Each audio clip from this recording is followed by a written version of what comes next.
Hey guys, welcome back to another video. Today's video is going to be pretty much doing springs on my homie Mike's car. I know there's a bunch of spring install videos out there, but there isn't any spring video of how I actually like doing it. I've installed over like 10 plus springs on Type R's, so I have a lot of experience with them, and I actually found an easier way to do it. So I'll be showing you guys pretty much how I do that today. So I really hope you guys enjoyed today's video. It could really help out if you guys could leave a like, comment, or subscribe. But let's get into it. All right, first things first, got to take off his wheels. Nice. That one to work.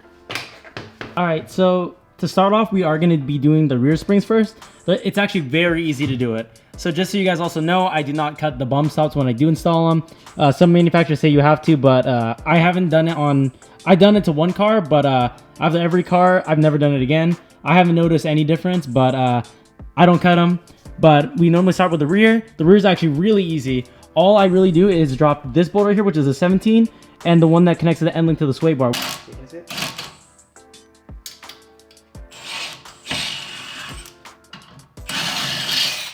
Yeah, so there shouldn't be any really load on this rear spring at all. So you shouldn't have to worry about putting a jack underneath it to take it out. But literally just that, and your rear spring's out already. But literally just that. And then you have to transfer these over to the new springs before reinstalling. But a good thing to notice is there are these little nipples that sit on the bottom underneath. You got to make sure those go back into the control arm itself, so you don't get any like clicking or any like weird sounds. So now pretty much you just got to put it back in there and then just pretty much reverse it. But we do need to, I think, jack it up from the control arm itself to be able to get the spring to fully seat back on. But you do that once you have the spring already installed in. You do need to jack it up slightly just so it compresses the spring a little bit, just so I can get this bolt in right here back into where it was originally at. So you just jack it up from the control arm. Alright, go slow now. Keep going. Keep going. Keep going. Keep going.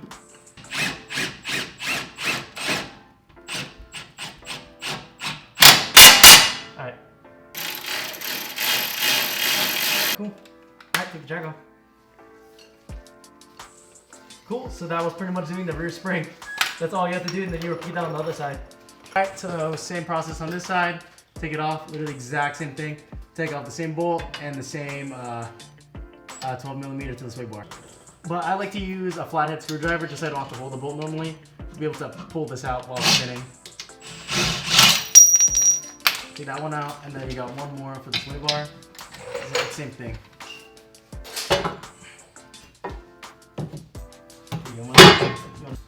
Same thing like the other side, you do want to put those nipples in the right places they go, just so you don't get those weird clicking sounds. Use a flathead screwdriver to also reposition the end link bolt as well, just so you can move it around in this hole right here. But same thing, jack it from here, and then put in the bolt. Cool. That one, and then go lower a little bit.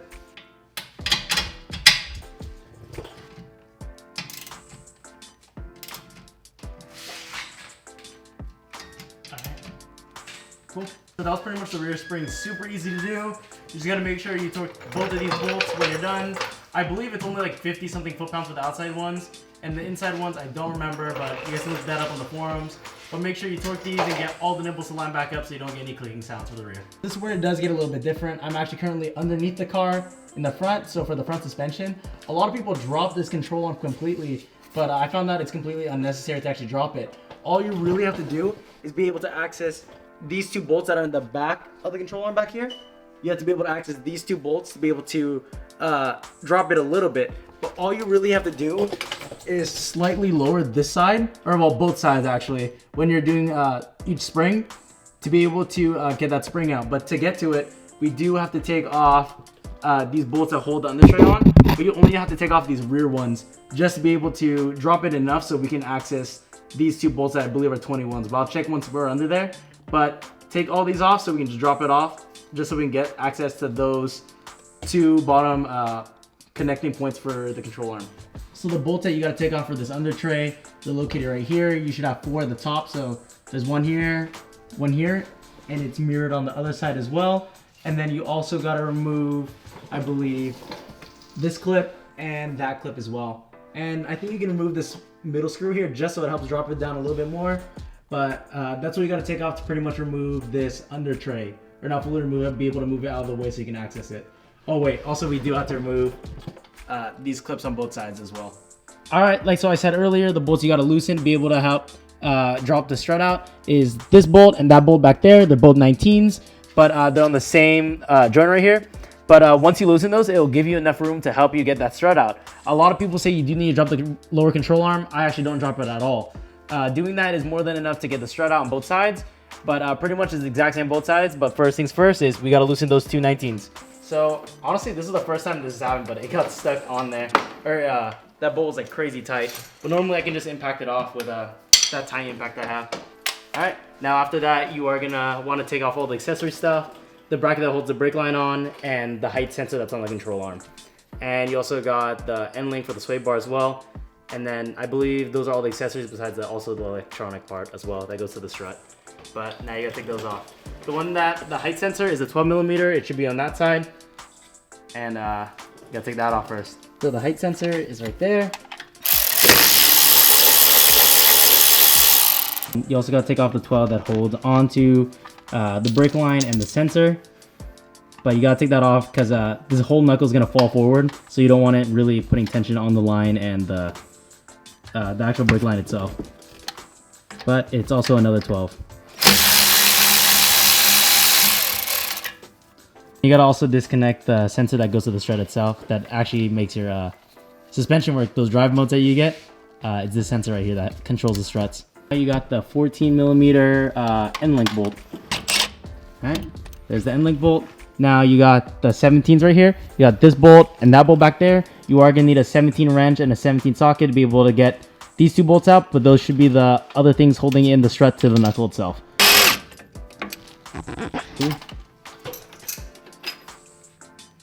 All right, now the strut should be ready to come out now. We are ready to actually take the strut out of the knuckle.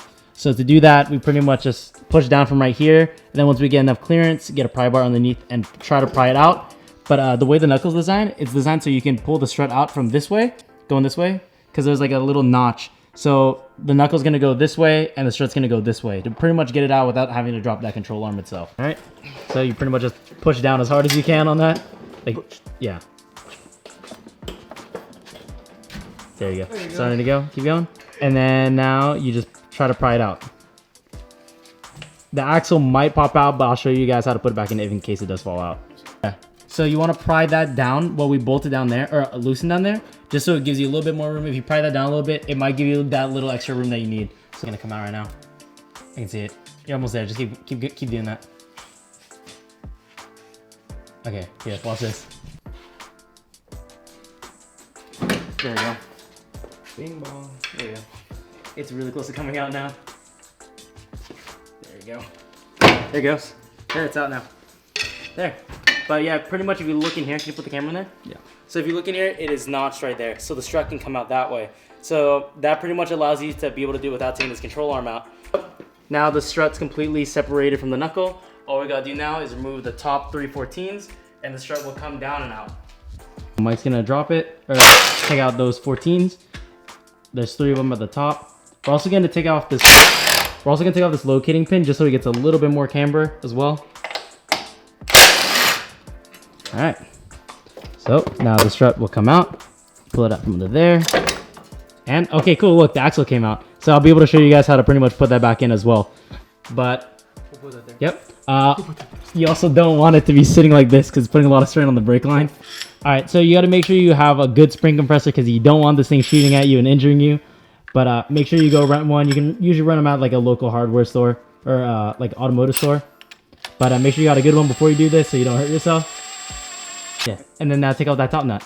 It's the same 19. Good. Adios. You're good. It's a good knowing you, Mike. What the fuck? No. Alright. You're good.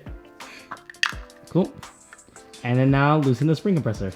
And then now you're just gonna transfer over just like the rear, the boot, and also the romer grommet on the bottom as well to the new spring. All right, here's the new spring. Make sure you install it the right way up. Make sure the Swift logo is actually facing where you can read it. Just like the rear, it does have bottom nipples on this little rubber part that you make sure that go all the way through it. Make sure those go in so the spring doesn't move around and clunk around. But now you pretty much reinstall everything back on, and you actually won't need the spring compressor. You can actually be able to push down on the top while someone tightens the nut a little bit. You like that? Yo, what a great install video. Great install video, bro. Right. Cool. And then now we just impact that nut back on. Right. I'm just gonna feed the strut to the top so Mike can put the bolts back in. All right, so to get the axle reinstalled, you do want to jack it up a little bit.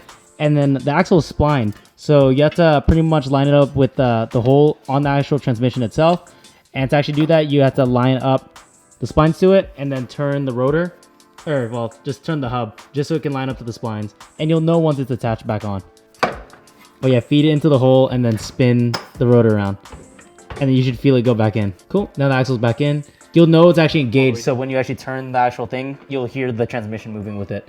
But now you gotta push the, yeah, that. But now you gotta push the, you gotta push it back down to get the strut in. It's gonna have to push down the caliper to get the strut to line back up to the hole. There you go, it's in. All right, now just like the rear, we're gonna jack up from the bottom of the control arm on the castle nut. We're gonna jack it up from there to be able to make the knuckle go back into the strut itself. Jack it up enough so the bolts will line up. So you gotta jack it up a little bit more. All right, you're good. And then now pretty much put the bolts back in and reverse all those other steps. Make sure you torque everything to spec and make sure you also tighten those bolts that go to the control arm. You'll get a nasty wobble if you don't tighten those up.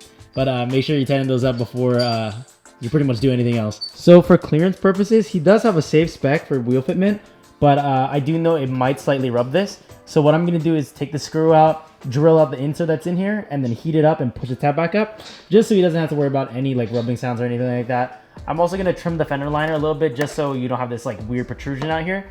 So I'm going to take this off just to ensure he won't hear any rubbing up front at least. All right, so I'm gonna drill through it so it breaks so that we can pretty much push this tab up. But let me drill through it right now. There it goes. But this tab lives in here, and if you keep this in here, you won't be able to push this tab up all the way. So I do drill it out to take it out. It's a lot easier than having to cut it, especially because you don't have to take the liner off. But I just use a pretty big drill bit to get through it. But now all I gotta do now is heat it up and push the tab up.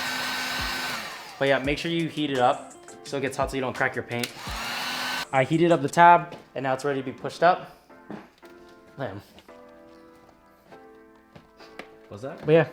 You pretty much push that tab up and then you shouldn't rub there now. But now that tab's gone and I cut open this area, he shouldn't rub that area now. But now I'm gonna repeat that to the other side so he doesn't have to worry about that rubbing anymore. Also pull these pins out. You literally just gotta put a nut on it, put the nut on, tighten it, and just keep sending with impact and it'll start spinning. And then put a pry bar underneath it and then pull it out. But you don't need to do that. I just like doing it so you can get more camera if you want. But now we are ready to put the car back down and see how it looks. Nice. But yeah, it's gonna settle a little bit more, so it's gonna get a little bit lower than this, but definitely a lot better than OEM height. It's actually way lower. But yeah, you can see we modified that tab up front as well, so he doesn't have those clearance issues. And then now, since now the car's settled, I do want to loosen up the strut tower bolts so it can settle and give him more camber. So you'll see when I loosen these, the whole strut just moved. And then you'll see the whole strut move. One more. Yeah. Oh, there you go. You see how it just completely moves? Yeah. And then now you just tighten it back up. When you do take those pins out, it allows you to achieve more camber, which is a good thing, so you don't have any rubbing issues. You can see the fitment looks really good now. Honestly, I really like how the Swift springs turned out. If I were to go back to springs again, it'd be Swifts. But make sure when you do it, you drive for at least like 50 to 100 miles before getting alignment, because the new springs do have to settle a little bit and you will be sitting a little bit lower. Luckily, Mike got these springs used, so they should be broken in already, but he still should drive around. But yeah, that was the Swift spring install. All right, so that pretty much wraps up the Swift spring install. Definitely the Swift springs are one of the best lowering springs you can get for this car, at least height-wise, because I definitely like how it sits a lot more. He's running currently a safe spec wheel setup, so he doesn't really have to worry about rubbing, so we don't need to cut up his car. But we did bend the front tab up and took the locating pin on the strut just so you can get a little more camber. But we did all that, and it was very easy. And I know there's a bunch of other videos on spring installs, but none of them show you this way. This way has been the easiest way for me to do it. But yeah, that's pretty much it. I hope you guys enjoyed today's video. It could really help out if you guys could leave a like, comment, and subscribe. But thank you guys for watching. I'll catch you all in the next one.